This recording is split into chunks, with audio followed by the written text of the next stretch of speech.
नमस्कार. आता आपला खरीप हंगामाची सुरुवात होते. साधारणतः हवामान विभागाने आपल्याला यावर्षी सांगितलेलं आहे की चांगल्या पावसाचं आपल्याला वर्तमान हवामान विभागाने वर्तवलेलं आहे. आणि या अनुषंगाने आपल्याला जे संपूर्ण खरीप हंगामामध्ये जी पिकं आहेत त्या पिकासाठी लागणारी खतं, बियाणं, औषधं याचं संपूर्ण नियोजन कृषी विभागाच्या मार्फत करण्यात आलेलं आहे.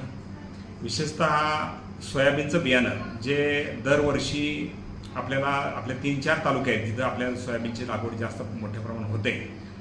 आणि एक चांगली बाब अशी आहे की महाबीचं बियाणं मागच्या वर्षीपेक्षा 30% कमी दरानं यावर्षी बियाणं उपलब्ध झालेलं आहे.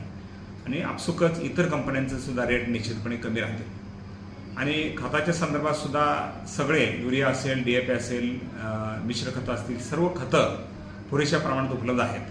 कुठल्याही प्रकारची आपल्याला अडचण असेल तर आपण तालुका स्तरावरती आणि जिल्हा स्तरावरती भरारी पथक आणि दक्षता पथक नेमलेले आहेत. आपल्याला कोणत्याही प्रकारची अडचण असेल तर आपण निश्चितपणे या सर्वांना संपर्क करावा. आणि आपल्याला सूचना आहे आणि विनंती आहे की आपण कुठलंही खतं बियाणं घेत असताना त्याची पावती घ्या. बियाणं ज्यावेळेस आपण फोडतो बॅग त्यावेळेस खालच्या बाजूने बियाण्याची बॅग फोडावी आणि त्याच्यातलं बियाणं सॅम्पल आपल्याकडे शिल्लक ठेवावं.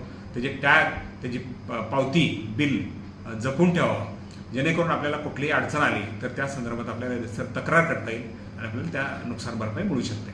धन्यवाद.